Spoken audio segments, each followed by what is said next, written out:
Good morning. This is Embedded System DET3102. Course outcomes. Students will be able to select the relevant microcontrollers for various industrial applications. Students will be able to use embedded C programming language to maintain the embedded systems. Students will be able to interpret the communication standards of the embedded system. Students will be able to develop basic applications of the embedded system. Students will be able to interpret features of real-time operating system. So we are discussing the embedded system data communication.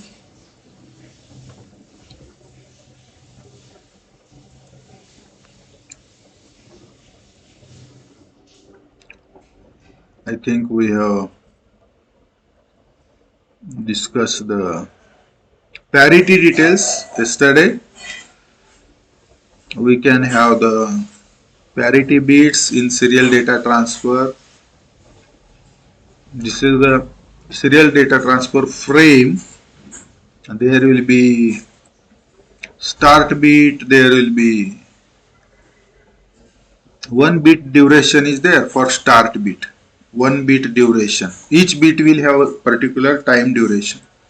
Then there may be 8 or 7 or 5 bits which are data bits, and there will be 1 bit which is a parity bit, and then there will be 1 or 1.5 or 2 stop bits are there. So this completes one character frame, and after one frame immediately second frame will start, or it may remain idle for some time, indefinite time, maybe for few milliseconds or few microseconds, or for even for a minute or something. It may be idle. It is asynchronous. So whenever the data is available, it will send the data. So like that. Then we know there is start bit, data bit, parity bit, stop bit. We have seen these parameters, what is the baud rate. Baud rate is not equal to bit rate. It may be equal to bit rate, it may not be equal to bit rate, because one baud may contain 1 bit or multiple 4 bits, 3 bits, 2 bits, 4 or 2 bit. Okay. Depending on encoding, one symbol may be of 2 bits, one symbol may be of 4 bits, one symbol may be of 8 bits, likewise. Then we have seen the ASCII standard and extended, how many bits are there, start stop bit, what are the roles of the start stop bit, parity bit, what is the use of the parity bit, types of the parity bit, even odd. So these are the various types of serial communication standards. RS-232 is there, RS-423 is there, RS-485 is there, USB is there, Firewire is there, Ethernet is there, MIDI is there, PCI Express is there, SPI, SCI is there, IC is there, IRDA is there. So these are the various types of serial communications. Similarly, there are some types of parallel communications. So communication protocol are a set of rules that allow 2 or more communication systems to communicate data via any physical medium. We are having one device, we are having other device. These two devices are connected by, suppose, wire or wireless media channel. Okay, maybe wireless, maybe wired. But there is a connection in between one device and other device, and they can exchange the data. One device can transfer the data to other device, second device also can transfer the data to one device, first device. So there is a transfer of data. That means there is a communication. To communicate data, there must be a protocol. Protocol means a set of rules. What do you mean by set of rules? So there must be start bit. There must be this much duration for each bit. After start bit, next bit will be the data bit. After start bit, next 5 bits will be data bit. After start bit, next 7 bits will be data bit. After 7 data bits, there must be parity bit, or there should not be parity bit. The parity bit, if there, it should be even parity, or it should be odd parity. After parity bit, if it is there parity bit, after parity bit there will be stop bit. If it is not there, parity bit is not set, standard design, then after start data there will be stop bit. There will be single stop bit or 1.5 stop bit or 2 stop bit. For transmit it will be different stop bits, for receive it will be different transmit. These rules are there. How much time is there for each bit?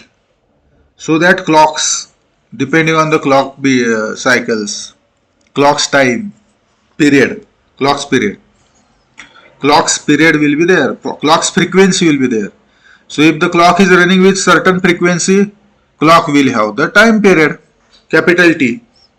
So according to capital T, there will be the bit period. One bit will occupy this much period. If we are sending one bit for each clock tick, then we will have one clock tick for as a period for one bit. These are the rules that are set by the designer ourselves, who is designing fabricating, product manufacturing, developing the system, communication system. These rules are fixed, which are useful for flawless communication, and these are called protocols. Protocols are nothing but rules. Protocols are set of rules. कुठले rule आहेत? तर synchronisation provide करायचं की नाही, असिंक्रोनायझेशन आहे का, serial आहे की पॅरलल आहे, हे रूल्स आहेत. तर त्याला बीट फ्रिक्वेन्सी किती आहे, क्लॉक फ्रिक्वेन्सी, लोकल क्लॉक वापरायचे की सिंक्रोनस क्लॉक वापरायचं आहे, बीट फ्रिक्वेन्सी किती, बीट टाइम पिरियड किती, फ्रेमिंगचा कसा फॉर्मॅट आहे, हे सगळे रूल्स आहेत. That allow 2 or more communication systems to communicate data via any physical medium. कुठलीही फिजिकल मीडियम असो, वायरलेस असो, वायर्ड असो. The rules, the regulations, the synchronization between the communication system, the syntax to be followed, and the semantics are all defined by the term protocol. Protocol मध्ये हे सगळं येतं. Protocol can be implemented by both hardware and software or combination of both. दोन device जेव्हा communicate करतात तेव्हा दोन hardware असतात, दोन्ही मधले सॉफ्टवेअर असतात, आणि दोन्हीही सॉफ्टवेअर हार्डवेअर कॉम्बिनेशन असतं. तर हे जे प्रोटोकॉल आहेत ते दोन्हीही डिव्हाइस मधले सॉफ्टवेअर हार्डवेअर कॉम्बिनेशन इम्प्लिमेंट करत असतं, तरच दोन डिव्हाइस मध्ये कम्युनिकेशन होतं. कम्युनिकेशन हे फेथफुल होतं, म्हणजे एरर फ्री होतं. Analog and digital communication systems are use various communication protocols widely. In addition, each protocol has its own application area. कुठला प्रोटोकॉल कुठे युजफुल आहे त्याचं ऍप्लिकेशन एरिया आहे. सो प्रोटोकॉल म्हणजे काय आपल्याला समजलंय. We understood now what do you mean by protocol. Protocol means set of rules which are followed by the communicating devices. The communicating devices hardware, communicating devices software. That means the communication devices hardware software combination. They are following certain rules. They are implementing certain rules. Those are called protocols. The receiving, transmitting or communicating devices are implementing same protocol. Then and then only the communication will be set up, is possible. So these are the protocols of data communication in embedded system. Okay. So variety of the devices are there which are communicating with each other.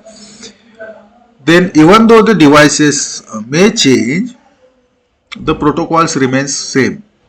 If you are communicating through smartphone to the desktop, protocol will be same. If you are communicating from smartphone to any object circuit, protocol must be same. Maybe light LED on off object will be there, or some controlling solenoid will be there. Maybe from smartphone you are controlling some switch of some irrigation motor may be there. शेतामध्ये आपण motor लावले आणि smartphone वरून त्याचं switch on off करत आहोत, तर तिथलं मॉड्यूल असेल आणि स्मार्टफोन असेल, बरोबर आहे ना. So variety of the applications are the email is there, or SMS is there, then satellite packets are there, cloud communication is there, many industrial automation communication is there, desktop, smartphone, Wi-Fi communications are there, or any other communications. So they are having the protocols. If protocols are matching, they can communicate. So these are called communication protocols. So communication protocols will be different in the different cases. There will be types or modes of the communications are there. Inter network communication, intra network communication will be there. Then serially communication is possible, parallel communication may be possible. Then communication may be synchronous, communication may be asynchronous. Then the mode of the data transfer may be simplex or half duplex or full duplex, maybe duplex.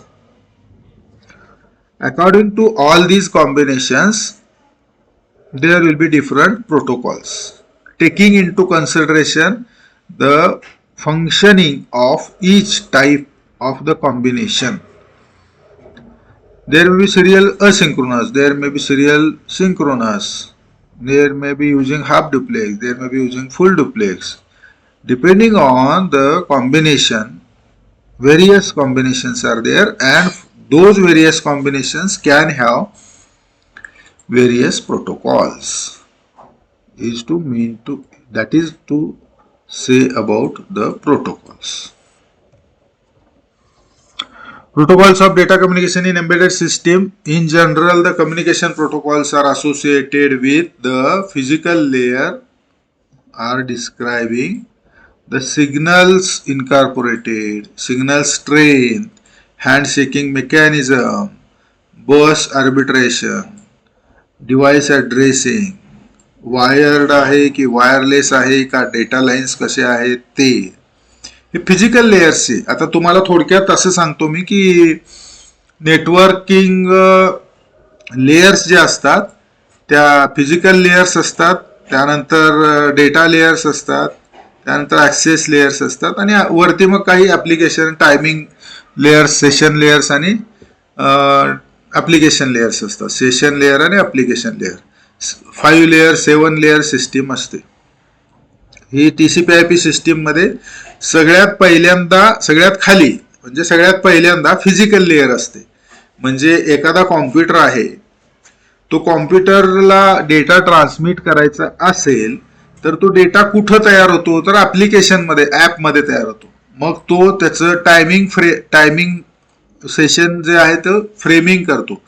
मग त्याचं पुढं framing कशामध्ये होतं, access layer मधून, session layer मधून तो जातो data layer मधून फिजिकल लेयर मध्ये जातो. ओके, आणि मग फिजिकल लेयर मधून दुसऱ्या कॉम्प्युटरला जातो, फिजिकल लेयर मध्ये जातो. Physical is converted to data, data is convert to session. मग ते हळूहळू सगळे त्याचे हेडर्स आणि टेलर्स काढले जातात आणि मग पार्सिंग होतं त्याचं, आणि मग तो डेटा त्यातनं एक्स्ट्रॅक्ट होतो आणि तो डेटा मग तिकडच्या दुसऱ्या पीसीच्या ऍप्लिकेशन मध्ये रिसिव्ह होतो, त्या पोर्ट मध्ये. त्याला पोर्ट ऍड्रेस असतात, वेगवेगळ्या ऍप्लिकेशन पण खूप असतात ना एका डिव्हाइस मध्ये. तर मग तो कुठल्या ऍप्लिकेशनचं पॅकेट आहे, डेटा आहे, तो त्या ऍप्लिकेशनला तो त्या पोर्ट ऍड्रेसनुसार कनेक्ट होतो, जातो. तर हे जे लेयर्स आहेत, फिजिकल लेयर असेल किंवा डेटा लेयर, सेशन लेयर आहेत, ते एकाच्या वरती एक असे उतरंडीनं लावलेले असतात. म्हणजे त्याचे त्याप्रमाणे एक एक ऍड्रेस किंवा हेडर टेलर्स हे त्याला अटॅच होत जातात. ओके. ऍप्लिकेशन मधला डेटा असतो त्याला काही हेडर आणि टेलर आणि एरर चेकिंग अटॅच होतो नेक्स्ट लेअर मध्ये. त्याच्या पुढच्या लेअर मध्ये अगोदरचा ऍड्रेस सहित सगळा डेटा समजला जातो आणि मग त्याला त्याचा हेडर आणि टेलर अटॅच होतो. हेडर आणि टेलर म्हणजे सुरुवातीला स्टार्ट बीट स्टॉप बीट जसं असतात ना तसं त्याचे हेडर ऍड्रेस वगैरे ते अटॅच होतात. त्याच्या पुढच्या लेअर मध्ये हे सगळं हेडर टेलर सहित हा सगळा डेटा समजला जातो आणि पुढं त्याला दुसरे काही हेडर टेलर त्याचे अटॅच होतात. असं होत होत फिजिकल लेअरला आलं की फिजिकल लेअरला तो फिजिकली डेटा कसा पाठवायचा, त्याला नाव फिजिकल लेअर जे आहे ते फिजिकली डेटा कसं पाठवायचा. म्हणजे आपण इलेक्ट्रिक वायर कनेक्ट करतोय तर तो 0505 ह्या स्वरूपात व्होल्टेज स्वरूप असेल, तो 0 व्होल्ट 5 व्होल्ट असे पल्सेस पाठवले जाते. किंवा जर ऑप्टिकल फायबर कम्युनिकेट करायला मीडियम ऑप्टिकल फायबर वापरला असेल, चॅनल हा ऑप्टिकल फायबरचा असेल तर लेझर किंवा एलईडी न ऑन ऑफ करतात. एलईडी आणि लेझर त्या बीट ड्युरेशन मध्ये. समजा 1 मिली सेकंडचा बीट असेल तर 1 मिली सेकंड ऑन केला एलईडी की 1 सेंड झाला, 1 मिली सेकंड ऑफ केला की 0 सेंड झाला, पुन्हा 1 मिली सेकंड ऑन केला की 1 सेंड झाला. तसं एलईडी ऑन आणि ऑफ करून तो डेटा सेंड केला जातो ऑप्टिकल फायबरवरून. वायरलेस असेल तर त्या प्रमाणात वायरलेसचं जे काही सिग्नल आहे मॉड्युलेशन केलेलं FSK असेल आणखी कुठला असेल तर तो सिग्नल सेंड केला जातो. 0 साठी 1 असतो आणि 1 साठी दुसरा असतो. तर अशा प्रकारे हे सिग्नल सेंड केले जातं वायरलेसने. So this depends on which type of the mechanism we are using, whether it is wired or wireless or data lines, कसं आहे ते. मग त्याचे सिग्नल कुठले वापरले आहे, सिग्नल स्ट्रेंथ किती ठेवलेली आहे, हँडशेकिंग मेकॅनिझम काय आहे, बस अट्रिब्युशन काय आहे, हे सगळं त्याच्यामध्ये प्रोटोकॉलमध्ये इन्क्लूड असतं. तसंच प्रोसेसेस सुद्धा असतात ऍप्लिकेशन लेअरच्या. सिस्टीम कॉन्फिगरेशन कशी आहे, सिलेक्शन ऑफ बॉड रेट कसं आहे ते आपल्याला ऍप्लिकेशन लेअरमध्येच करायला लागतं. आणि ट्रान्समिटिंग रिसिव्हिंग डेटा कोणता आहे, तो डेटा आहे तो ऍप्लिकेशन लेअरमध्ये जनरेट होतो. मग हे सगळं जे आहे ते प्रोटोकॉल्स ऑफ द सिस्टीम असतो. In general the communication protocol are associated physical layer काय डिस्क्राईब करतं, म्हणजे कुठल्या कुठल्या रूल्सचा भाग तो सांगतो. तर सिग्नल इनकॉर्पोरेटेड काय असेल, सिग्नल स्ट्रेंथ किती असेल, हँडशेकिंग मेकॅनिझम काय असेल, बस अट्रिब्युशन काय असेल, म्हणजे सिरियल बस आहे का, पॅरलल बस आहे का, serial communication, parallel communication, device addressing कसं आहे, वायर्ड आहे की वायरलेस आहे का, डेटा लाईन्स आहेत, कुठल्या पद्धतीनं कम्युनिकेशन होणार आहे.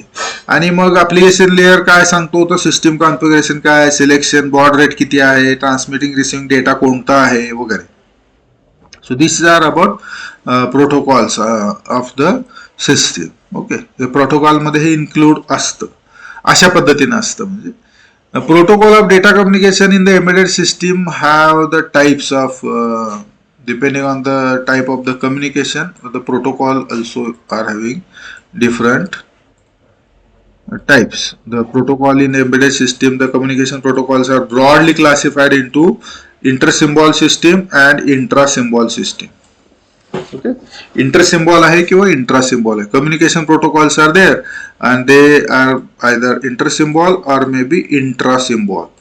Inter-symbol means inter-system means एक सिस्टीम आहे, दुसरी सिस्टीम आहे, या सिस्टीम आणि दुसऱ्या सिस्टीम मधलं जे कम्युनिकेशन आहे ते इंटर सिस्टीम झालं. आणि इंट्रा म्हणजे एक सिस्टीम आहे त्याच्या आतमध्ये, within that system there will be communication. Okay, so various parts are there in the system. So त्याच्यामधलं जे कम्युनिकेशन आहे ते कम्युनिकेशन. ओके, व्हेरियस पार्ट्स असतील त्याच्यातलं विदिन दॅट एकाच मदरबोर्डवरचं कम्युनिकेशन. मेमरी मधलं प्रोसेसर मधलं आणखी कुठल्या दुसऱ्या मेमरीमध्ये, रेजिस्टर्स मध्ये, असं सगळं जे कम्युनिकेशन असेल तर ते communication intra system communication. Intra system, inter system. Inter system कुठले आहेत तर inter system protocols establish the communication between two communicating devices between PC and microprocessor kit और डेव्हलपमेंट बोर्ड. हे सगळे समजा डेव्हलपमेंट बोर्ड आहे आणि हा पीसी आहे.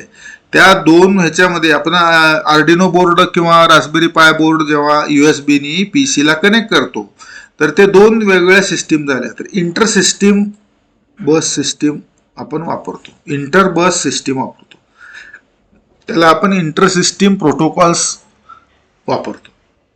एका सिस्टीम आणि दुसऱ्या सिस्टीम मध्ये कम्युनिकेट करणारा protocol, that is inter system protocol establish होतो. In this case the communication is achieved through inter bus system. Inter बसच्या सिस्टीमनी कम्युनिकेशन होतं, इंटर बस सिस्टीमनी कम्युनिकेशन होतं. The protocols of data communication in embedded system. Inter system communication protocols आहेत. तर inter system protocols can be categorised into suppose USB, UART, USART. Okay, USB म्हणजे काय? USB communication protocol. Universal serial bus, it is USB. Universal serial bus serial protocol आहे, universal serial बस. त्यानंतर UART आहे, UART communication protocol. UART communication protocol काय आहे? So it is universal asynchronous receiver transmitter, UART. Universal asynchronous receiver transmitter, UART आहे. म्हणजे serial communication आणि asynchronous communication असं combination असू शकतं. एखादं सिरियल कम्युनिकेशन होत आहे पण ते असिंक्रोनस होत आहे, किंवा सिरियल कम्युनिकेशन होत आहे पण ते सिंक्रोनस होत आहे. ओके, हे कशामध्ये? एक सिस्टीम आणि दुसऱ्या सिस्टीम मध्ये. ओके, सिरियल कम्युनिकेशन आणि सिंक्रोनस कम्युनिकेशन होत आहे, किंवा सिरियल कम्युनिकेशन होत आहे पण असिंक्रोनस होत आहे. Okay, so universal serial bus is there, universal asynchronous receive transmit is there, UART is there. किंवा USART असू शकतो, USART communication protocol, universal synchronous asynchronous receive transmit, USART. असे हे इंटर सिस्टीम प्रोटोकॉल आहेत. इंटर सिस्टीम दोन system मधले USB, UART, USART. Okay, तर if you continue the inter system, आपण त्याला जर आपण डिस्कस करत राहिलो पुढं तर काय असेल तर USB असेल. USB पहिला समजा आपण तर काय आहे USB मध्ये? तर युनिव्हर्सल सिरियल बस आहे. USB is two wired serial communication protocol. त्याच्यामध्ये दोन वायर असतात, त्या दोन वायरनी कम्युनिकेशन होतं आणि मग ते दोन वायरचं ते प्रोटोकॉल आहे. USB किती अलाउ करतात डिव्हाइसेस कनेक्शन साठी? 127 devices to be connected at any given time. USB allows 127 devices to be connected at any given time. USB supports plug and play functionality. आपण कनेक्ट करू शकतो आणि डायरेक्टली कम्युनिकेशन सुरू होऊ शकतं.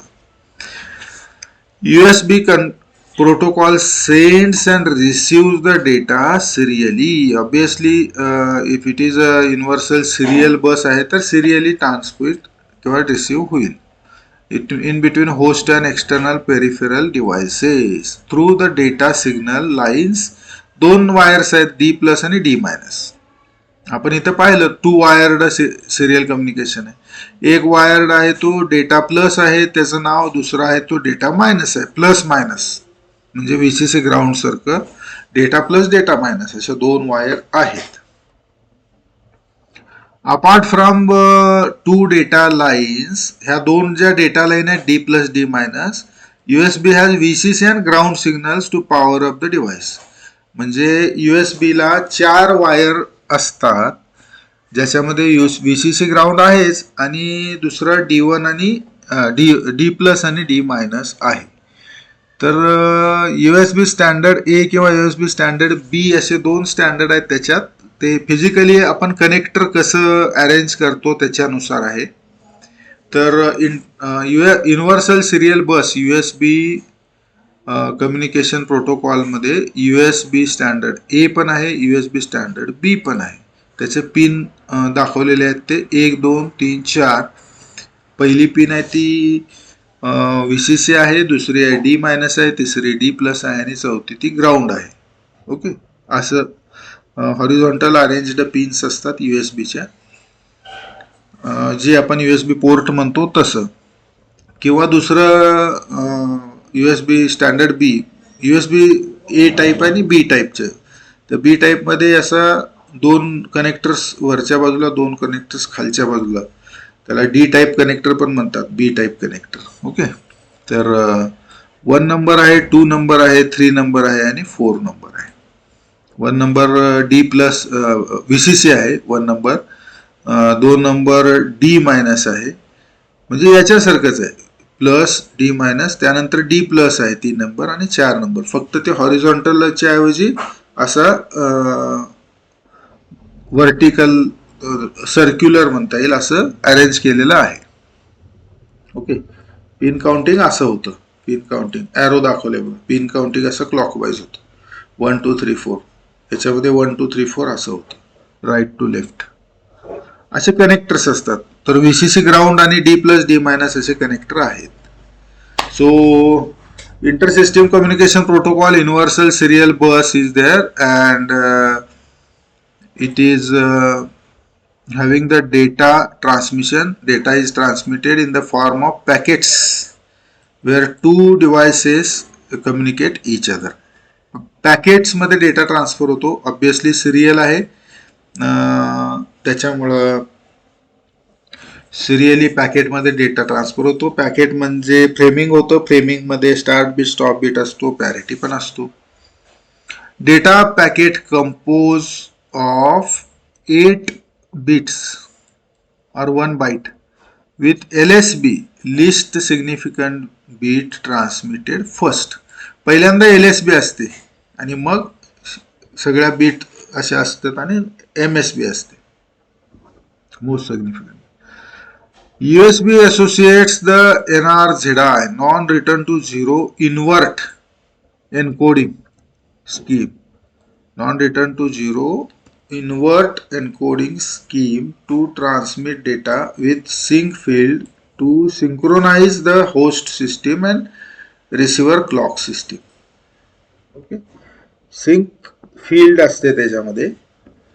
ते कशाला असते तर होस्ट सिस्टीम आणि रिसिव्हरचे दोन क्लॉक सिस्टीम वेगळ्या वेगळ्या आहेत, त्यांना सिंक्रोनाइज करण्यासाठी एक सिंक फील्ड पाठवली जाते.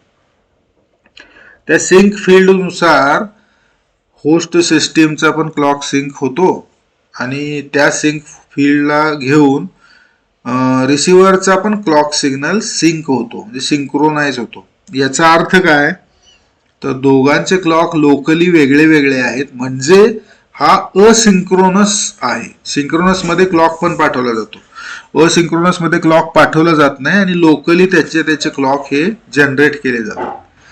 तर NRZI मोड आहे, त्याच्यामुळं एन्कोडिंग स्कीम असते ती, आणि RZ स्कीम असते. RZ म्हणजे समजा एक बीट आहे ती एन्कोड केली, समजा 1 आहे, 1 एन्कोड केल्यानंतर नॉट रिटर्न टू 0 हा 1च राहतो. दुसरी बीट जर 1 असेल तर पुन्हा तिथून कंटिन्यू करतो 1, किंवा 0 असेल तर तो तिथून कंटिन्यू करून 0 करतो, पुन्हा 1 असेल तर 1 करतो, पुन्हा 0 असेल तर 0 करतो.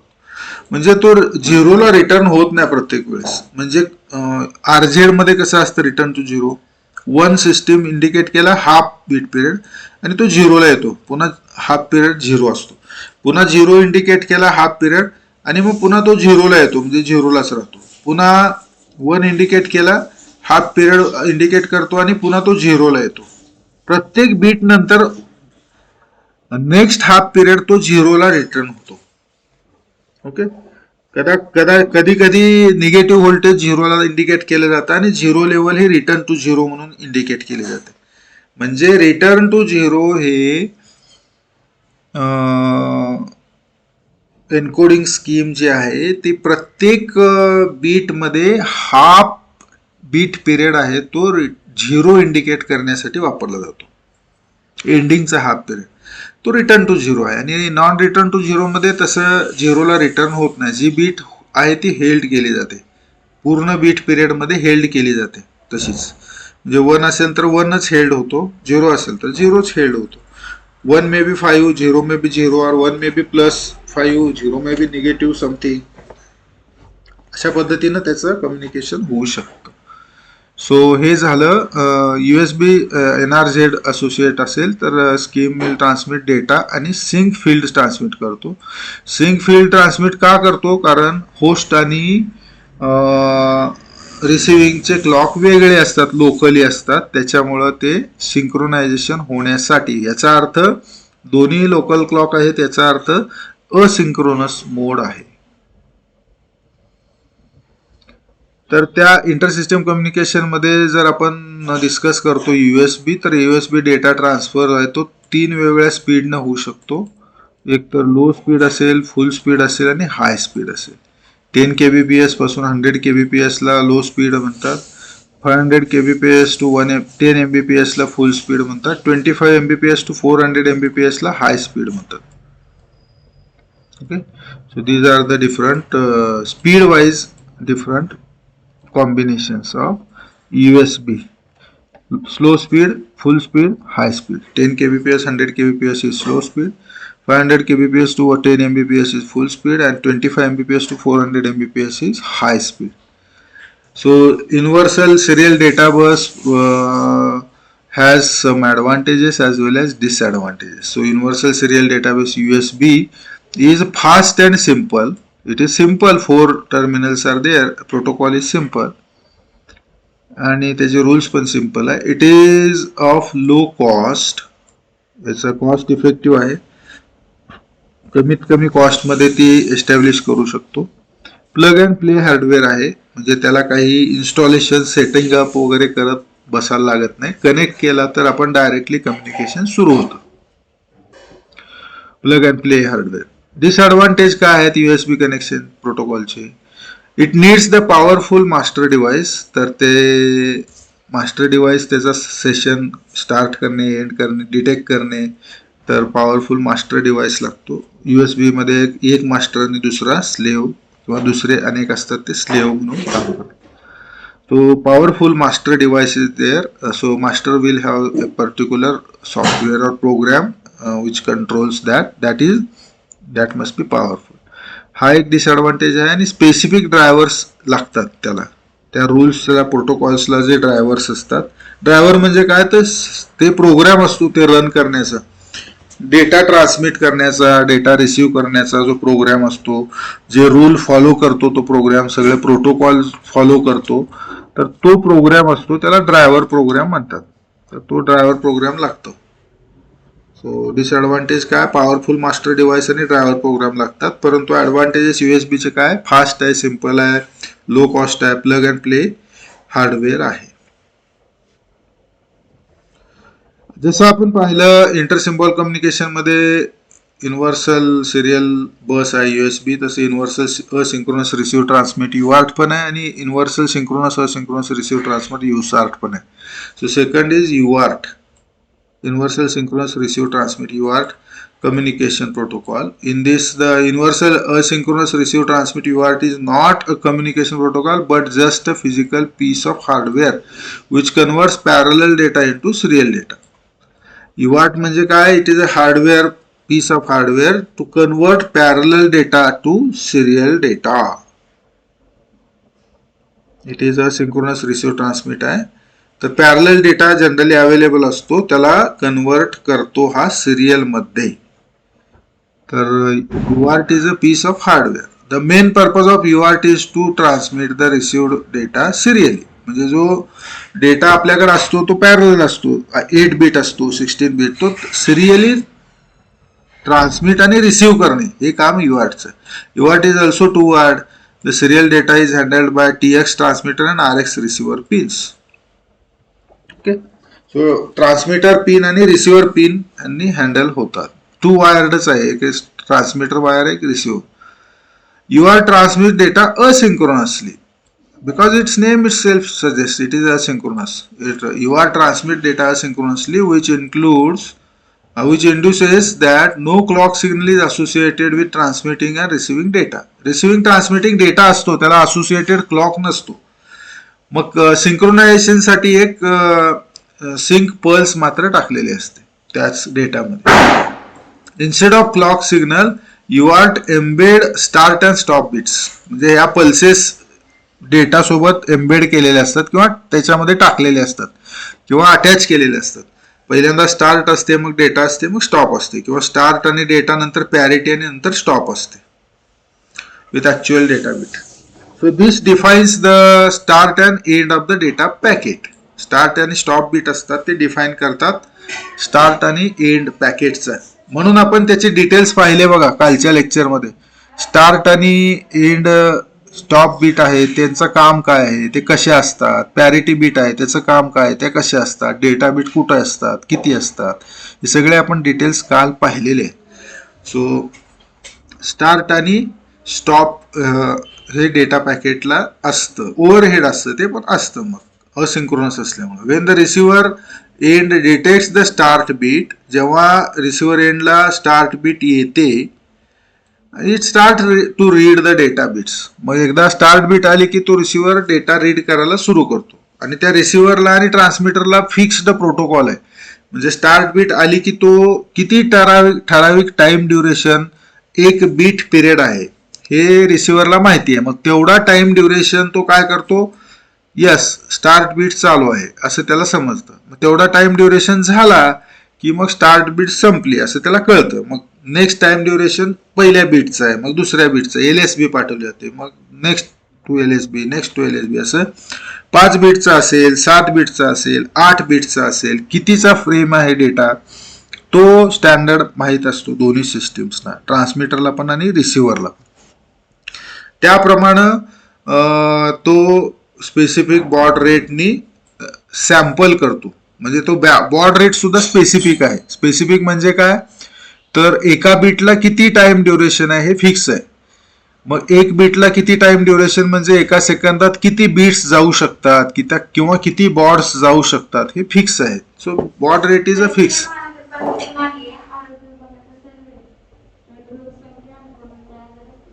तर बॉड रेट हे फिक्स आहे त्याच्यामध्ये. That meaning both transmitting and receiving peripherals. Okay, so baud rate is fixed.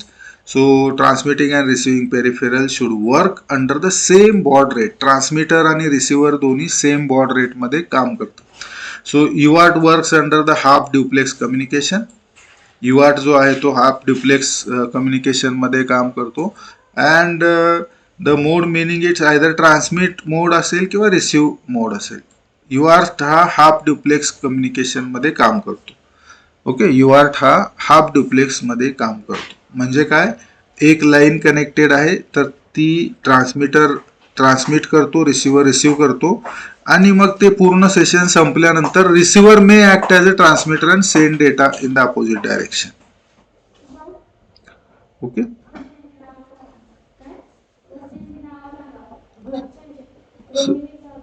Universal asynchronous receiver transmitter UART communication protocol.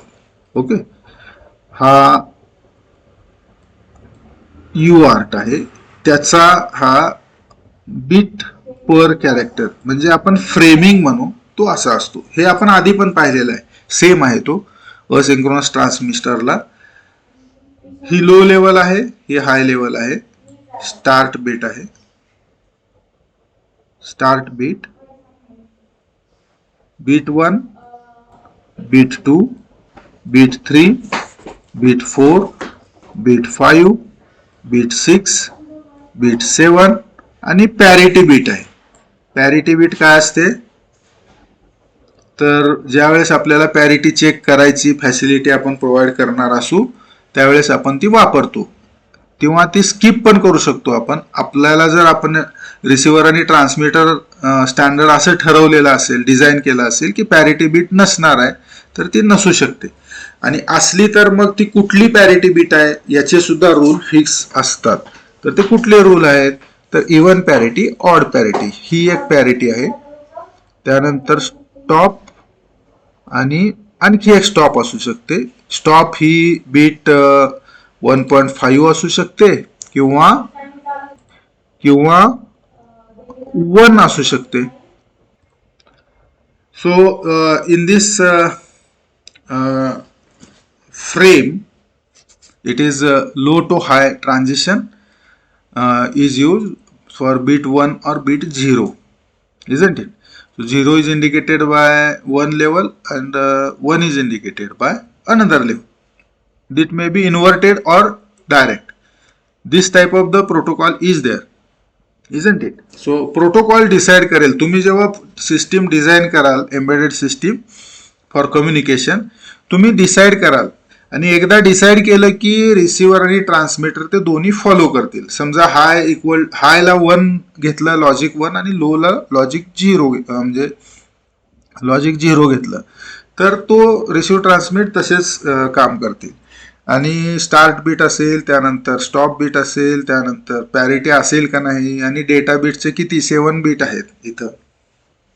So this is the packaging in case of asynchronous receive transmit.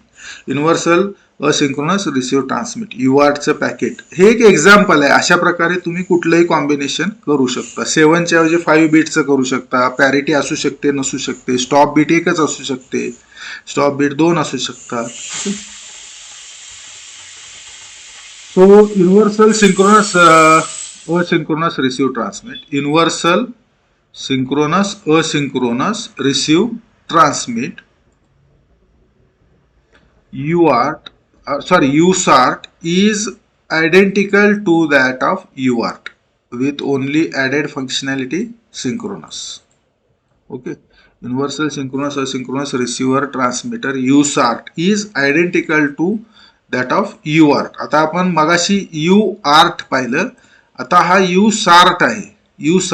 UART आणि USART म्हणजे universal asynchronous receive transmitter हा UART झाला, UART. आणि universal synchronous पण आहे आणि asynchronous पण आहे. Universal synchronous asynchronous receiver transmitter हा USART झाला, USART. So universal synchronous asynchronous receive transmit communication protocol मध्ये हा काय आहे, universal synchronous asynchronous receiver transmitter USART is identical to that of the UART. UART सारखाच आहे, एक्झॅक्टली UART सारखाच आहे तो, with only added functionality of synchronous. बाकीच्या सगळ्या गोष्टी UART सारख्याच आहेत, पण हा सिंक्रोनस आहे.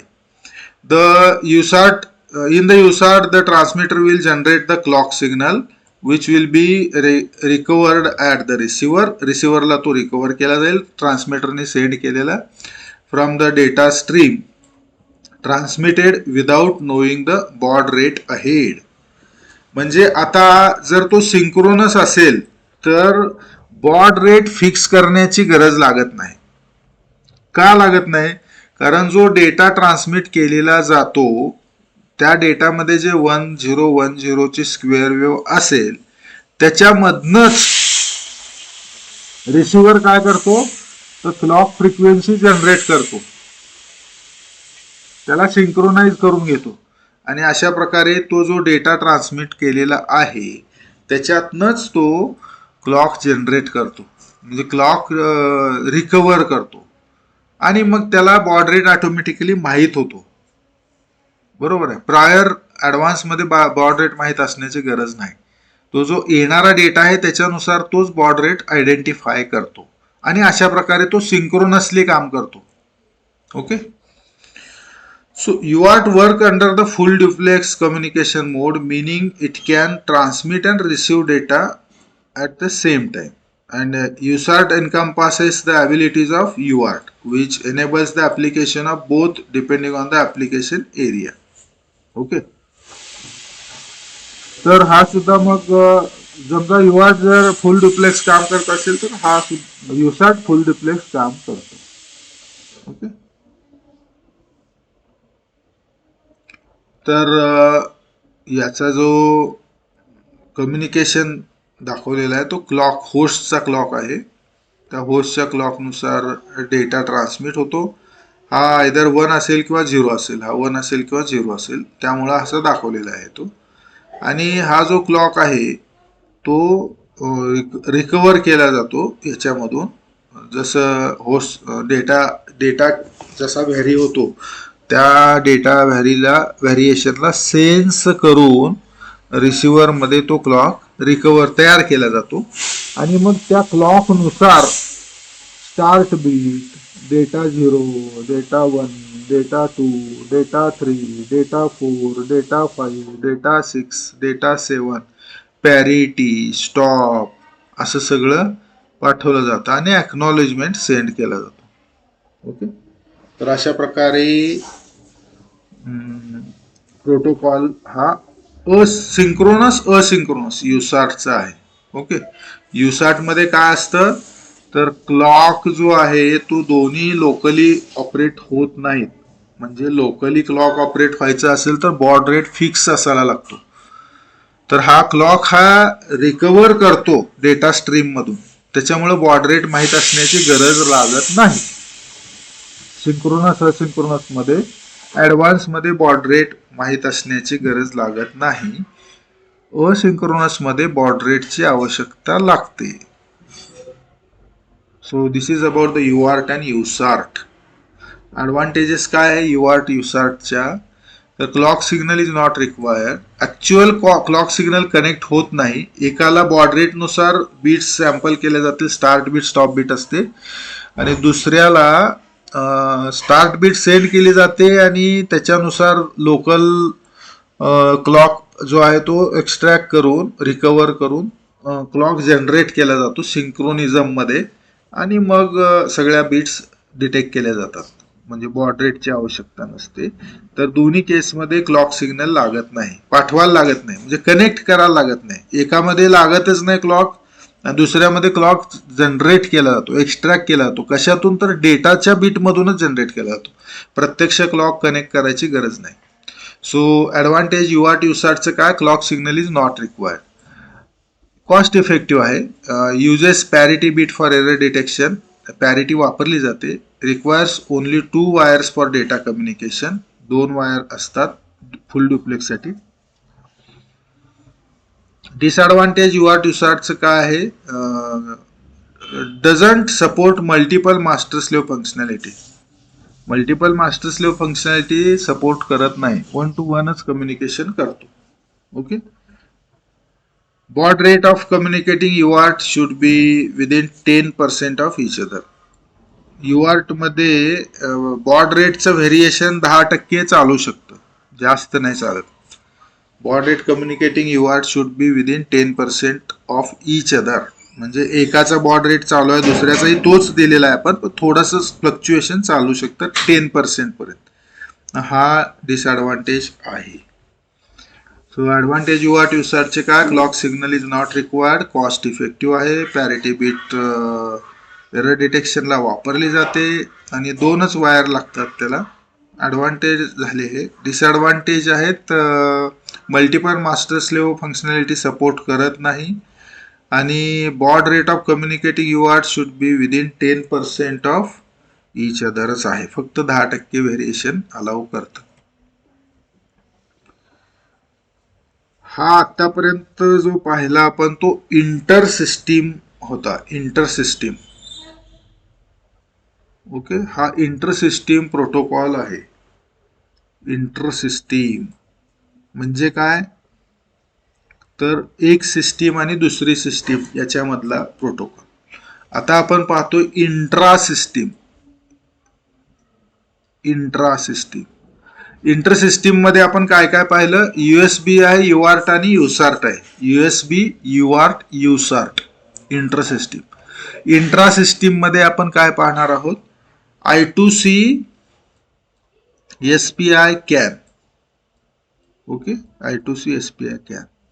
आपल्या सिलेबस मध्ये मला वाटतं I2C SPI CAN आणि USB UART युसार्टच आहेत. सिलेबस एकदा आपण चेक करूया नंतर. तर intra-system protocol establishes the communication between components within the circuit board. Intra-system protocol जे आहे within the system, intra-system protocol आहे that establishes the communication between components within the circuit board. Intra-system आहे म्हणजे एका मदरबोर्डवर सगळे कॉम्पोनंट आहेत, एका बोर्डवर, एका पीसीबी बोर्डवर सगळे कॉम्पोनंट आहेत, एका सर्किट बोर्डवर सगळे कॉम्पोनंट आहेत. तर intra system protocol establishes the communication between components within the circuit board. म्हणजे रॅम आहे, त्याच्यातनं फ्लॅश आहे किंवा रॅम आहे आणि प्रोसेसर आहे, इजंट इट. त्याच्यामध्ये हा प्रोटोकॉल जो आहे तो communication between those component establish करतो. सिंपल आहे, isn't it. Because it is intra-system within the system, it establishes the communication among the component, between the components. In embedded systems, intra-system protocol increases the number of components connected to the controller. Intra-system protocol काय करते? Number of components increase करते. कनेक्टरला कंट्रोलरला connect झालेले components हा protocol increase करतो त्याच्या फंक्शनॅलिटीने. Increase in the component lead to circuit complexity and increase in power consumption. आता हा जो प्रोटोकॉल आहे त्या प्रोटोकॉल ऑपरेट होण्यासाठी कॉम्पोनंट लागतात आणि त्यामुळे नंबर ऑफ कॉम्पोनंट कंट्रोलरला हे वाढले जातात, इन्क्रीज होतात. त्याच्यामुळं काय होतं, सर्किट कॉम्प्लेक्सिटी वाढते आणि पॉवर कन्झम्पशन पण वाढतं. Okay. Intra system protocol increases number of component connected to the controller and that increases the component circuit complexity and that increases the power consumption. So intra-system protocol promises the secure access of data from peripherals. म्हणजे आता controller आहे, micro controller आहे, त्याला peripheral आपण connect केलेलं आहे, त्याला external peripheral external circuits connect केलेले आहेत. त्या पेरिफेरलमध्ये, त्या सर्किट्समध्ये आणि कंट्रोलरमध्ये सिक्युअर ॲक्सेस ऑफ डेटा हा प्रोटोकॉल एन्श्युअर करतो. म्हणजे कुठला एरर येणार नाही किंवा बग येणार नाही किंवा करप्ट होणार नाही डेटा, असं तो ॲक्सेस एन्श्युअर करतो. म्हणजे तसा ॲक्सेस होण्याचं साठी तो परफॉर्म करतो, काम करतो. ठीक आहे ना. टाइप्स कुठले कुठले इंट्रा सिस्टीमच्या कम्युनिकेशन प्रोटोकॉलचे? I2C प्रोटोकॉल आहे, SPI प्रोटोकॉल आहे, कॅन प्रोटोकॉल आहे. I2C, SPI आणि CAN protocol. Okay. So let us check one by one. Okay. So I have written the okay. So what we have seen today is there are two types of the communication protocols. We will wind up within 2-3 minutes. Okay. Protocol कुठले कुठले आहेत तर inter system protocol आहेत आणि intra system protocol आहेत. Inter system आणि intra system असे protocol आहेत. तर काय आहे इंटर सिस्टीम? तर एका सिस्टीम आणि दुसऱ्या सिस्टीम मधलं कम्युनिकेशन आहे ते इंटर सिस्टीम असतं. म्हणजे एका मायक्रो कंट्रोलर आणि दुसऱ्या मायक्रो कंट्रोलर, एक डिव्हाइस आणि अदर डिव्हाइस, पीसी आणि मायक्रो कंट्रोलर, एक पीसी आणि दुसरा पीसी, याला इंटर सिस्टीम. आणि इंट्रा सिस्टीम म्हणजे एका सर्किट बोर्डच्या वेगवेगळ्या कंपोनंट मध्ये जे कम्युनिकेशन होतं that is intra system. PC to board is inter system. मग इंटर सिस्टीम मध्ये कुठले टाइप्स आहेत? यूएसबीचं कम्युनिकेशन आहे युनिव्हर्सल सिरियल बस, युआर्ट आहे म्हणजे युनिव्हर्सल असिंक्रोनस रिसीव्ह ट्रान्समिट, आणि युसार्ट आहे universal synchronous asynchronous receive transmit. USB मध्ये काय आहे तर 127 डिव्हायसेस कनेक्ट करू शकता तुम्ही. 2 वायरने कम्युनिकेशन होतं. यूएसबी युआर्ट आणि युसार्ट मध्ये पण 2 वायर्डच आहे. म्हणजे इंटर सिस्टीम सिरियल कम्युनिकेशन आहे, त्याच्यामुळे 2 वायर्ड कम्युनिकेशन आहे आणि 2 ॲडिशनल वायर लागतात. म्हणजे 4 वायर मध्ये व्हीसीसी आणि ग्राउंड, D+D- असं यूएसबी मध्ये कम्युनिकेशन होतं. USB supports plug and play functionality. म्हणजे आपण कनेक्ट केलं की आपण डायरेक्टली कम्युनिकेशन, त्या 2 डिव्हाइस मधलं कम्युनिकेशन सुरू होऊ शकतं. आणि USB protocol send receive data serially. In between host and external peripheral through the data signal lines. 2 lines आहेत डेटा सिग्नलच्या डी प्लस डी मायनस आणि 2 VCC आणि ग्राउंड आहे. तेच इथं दाखवलेलं आहे. 1 2 3 4 आहे VCC plus D minus D plus आणि minus that is ground. This is USB standard A आहे. USB स्टँडर्ड बी मध्ये हा क्लॉकवाईज असा काउंटिंग होतो. 1 2 3 4 सेम आहे. Plus VCC D minus D plus आणि minus VCC. Okay. So universal serial bus USB protocol आहे ज्याच्यामध्ये डेटा ट्रान्समिशन पॅकेट्स मध्ये होतं. Data packet compose of 8 bits असतात. 8 बिट म्हणजे 1 बाईट झाली. तर त्याच्यात LSB नी स्टार्ट होते. LSB नी सुरुवात होते. पहिल्यांदा LSB घेतली जाते आणि नंतर मग 1 बाय 1 बीट होऊन MSB घेतली जाते. तर डेटा पॅकेटमध्ये USB मध्ये 8 बाईट्स असतात आणि USB जो आहे तो NRZI वापरतो. नॉन रिटर्न टू झिरो आणि इन्व्हर्ट वापरतो. इन्व्हर्ट म्हणजे 0 ला 1 1 ला 0. नॉन रिटर्न टू झिरो आणि रिटर्न टू झिरो हे एन्कोडिंग स्कीम्स आहेत. जर आपल्या लॅबोरेटरी नंबर 8 मध्ये तुम्ही गेलात तर ब्लॅकबोर्ड जो आहे त्या ब्लॅकबोर्डच्या जे स्टुडंट पाहताना ब्लॅकबोर्डच्या आपल्या हाताच्या उजव्या बाजूला असं लावलेलं आहे. ब्लॅकबोर्डला चिटकून सगळे NRZ कोड्स लावलेले आहेत तिथं. बरोबर आहे ना. 8 नंबर मध्ये सगळे कोड लावले. तुम्ही फर्स्ट इयरला असताना आपल्या 8 नंबर मध्ये कधी गेलाय की नाही माहित नाही. मला वाटतं फर्स्ट इयर नंतर लॉकडाऊनच लागला ना. तुम्ही सेकंडला आणि नव्हताच कॉलेजमध्ये. ठीक आहे. 8 नंबर मध्ये तो तुम्ही कधी गेलात तर पाहू शकता किंवा नेटवर तुम्ही RZ NRZ सर्च करा. 2 मिनिटात तुम्हाला समजेल की RZ NRZ काय आहे.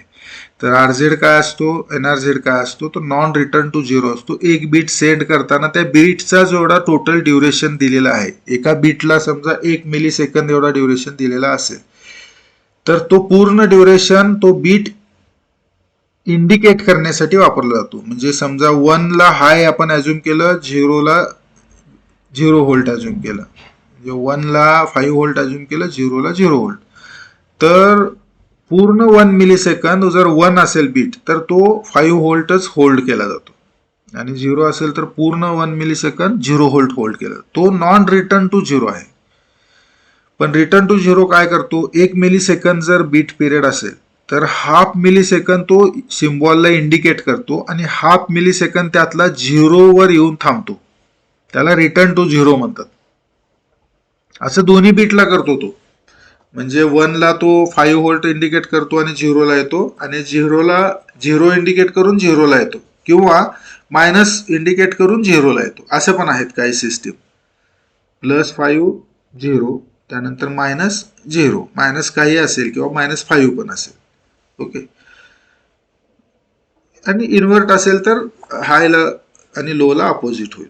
सो प्रत्येक वेळेस हाफ ड्युरेशन बीट ड्युरेशन हा 0 लेवलला तो कंपल्सरी येऊन थांबतो. तर त्याला रिटर्न टू झिरो म्हणतात. पण हा USB non return to zero वापरतो, इन्व्हर्ट मोड वापरतो. एन्कोडिंग मोड आहेत हे. तर नॉन रिटर्निंग आणि इन्व्हर्टिंग वापरतो तो. त्यानंतर USBच्या ट्रान्सफर स्पीड्स आहेत. Slow speed, full speed, high speed, 10 kbps to 100 kbps, 500 kbps to 10 Mbps, 25 Mbps to 400 Mbps. आणि त्याचे ॲडव्हान्टेजेस USBचे काय आहेत तर फास्ट आणि सिम्पल आहे आणि लो कॉस्ट आहे, प्लग अँड प्ले हार्डवेअर आहे. डिसएडव्हान्टेज आहे पॉवरफुल मास्टर डिव्हाइस लागतो त्याला आणि स्पेसिफिक ड्रायव्हर्स इन्स्टॉल किंवा लागतात, ऑटो इन्स्टॉल होतात किंवा लागतात त्याला. त्यानंतर universal asynchronous receiver transmitter UART आहे. UART जो आहे तो एक डिव्हाइस फिजिकल सर्किट आहे. तो कन्वर्ट काय करतो, पॅरलल टू सिरियल मध्ये कन्वर्ट करतो आणि सेंड रिसिव्ह करतो. रिसिव्ह झालेला सिरियल असेल तर तो पॅरलल करून घेतो. तर main purpose of UART is to transmit the and receive the data serially. UART हे 2 वायर्डच आहे. Serial data handled by transmitter and receiver pins. Transmitter आणि रिसिव्हर पिन अशा 2 वायर आहेत आणि UART 2 वायर आहे. जसं USB 2 वायर आहे तसं UART सुद्धा 2 वायर आहे. UART transmit data asynchronously asynchronous transmit करत असल्यामुळं त्याला क्लॉक सिग्नल असोसिएट होत नाही आणि मग तो असिंक्रोनस असल्यामुळं स्टार्ट बीट आणि स्टॉप बीट हे कनेक्ट केले जातात ॲक्च्युअल बीटला आणि पॅरिटी सुद्धा असते. आणि स्टार्ट बीट आणि end bit will define the start of the packet and end of the packet. त्यानंतर एंड स्टार्ट बीट जो आहे तो स्टार्ट इंडिकेट करतो आणि स्पेसिफिक बॉड रेटनं दोन्ही ऑपरेट होतात. स्टार्ट बीटने स्टार्ट इंडिकेट केल्यानंतर रिसिव्हर ठरलेल्या बॉड रेटनं 1 बाय 1 बीट सॅम्पल करतो. आता ही बीट 1 आहे का 0 आहे असं सॅम्पल करतो. व्होल्टेज त्याचा रीड करतो. व्होल्टेज रीड केल्यामुळं 1 असेल तर 1 डेटा घेतो, 0 असेल तर 0 असं सॅम्पल करतो. तर बॉड रेट त्याची फिक्स असते, ते द्यायला लागते कारण हा असिंक्रोनस आहे आणि स्टार्ट आणि स्टॉप बीटनं तो आयडेंटिफाय करतो. तो हाफ ड्युप्लेक्समध्ये काम करतो किंवा फुल ड्युप्लेक्समध्ये काम करतो. UART works under half duplex communication. ती फ्रेम दाखवलेली आहे ज्याच्यामध्ये स्टार्ट बीट असते. समजा 7 बीट ह्या डेटाच्या झाल्या की पुन्हा पॅरिटी बीट आणि 2 किंवा 1 किंवा 1.5 स्टॉप बीट असतो. त्यानंतर सिंक्रोनस असिंक्रोनस हे एक्झॅक्टली युआर्ट सारखंच असतं, परंतु त्याला बॉड रेट देण्याची आवश्यकता नसते आणि सुरुवातीला जी सिंक पल्स जाते, स्टार्ट पल्स जाते, त्याच्यानी लोकल क्लॉक त्याला सिंक्रोनाइज होतं आणि मग ती क्लॉक लोकल क्लॉक जो आहे तो ह्याच्या सिंकमध्ये म्हणजे डेटाच्या सिंक्रोनायझेशनमध्ये जे डेटा आलेला असतो त्याच्या सिंक्रोनायझेशनमध्ये ते क्लॉक रन व्हायला लागतं. सुरुवातीला 1-2 पॅकेट आले की तो सिंक्रोनाइज डेटा सुरू होतो आणि मग प्रत्येक वेळेस तो डेटा चेक पण करतो. स्टार्ट बीट आली की बघतो हा आपण सिंक्रोनाइज मध्ये आहे का नाही. तर तो PLL असेल किंवा आणखी कुठला असेल तो सिंक्रोनाइज होतो. त्याप्रमाणे मग तो त्याला सेन्स करायला लागतो बीट बाय बीट. ओके, तर हा झाला युआर्ट आणि युसार्ट. आता हा युसार्टचा क्लॉक आहे होस्टचा. त्या क्लॉकनुसार डेटा सुरू होतो. डेटा गेला की त्या डेटावरून लोकल क्लॉक एक्स्ट्रॅक्ट केलं जातं आणि लोकल क्लॉक एक्स्ट्रॅक्ट झाले की त्या लोकल क्लॉकवरून त्या डेटाला सॅम्पल करून start bit, data 0, data 1, data 2, data 3, data 4, data 5, data 6, data 7, त्यानंतर पॅरिटी, त्यानंतर स्टॉप असं एक्स्ट्रॅक्ट केलं जातं आणि एक्नॉलेज दिला जातो. हे झालं असिंक्रोनस. त्याच्या युआर्ट आणि असिंक्रोनस आणि सिंक्रोनस असिंक्रोनस युसार्ट हे दोन्हीही क्लॉक सिग्नल लागत नाही त्यांना, कॉस्ट इफेक्टिव्ह आहे. पॅरिटी बीट हा एरर डिटेक्शनला वापरला जातो. 2च वायर लागतात दोन्हीला. Disadvantage doesn't support multiple master slave functionality and baud rate of communicating UART should be within 10% to each other. Okay, तसं इंट्रा सिस्टीम कम्युनिकेशन सिस्टीम आहे. जसं इंटर सिस्टीम कम्युनिकेशन प्रोटोकॉल आहे तसं इंट्रा सिस्टीम पण आहेत. Intra system मध्ये within circuit component we have to communicate. Okay, within circuit component. आणि याच्यामध्ये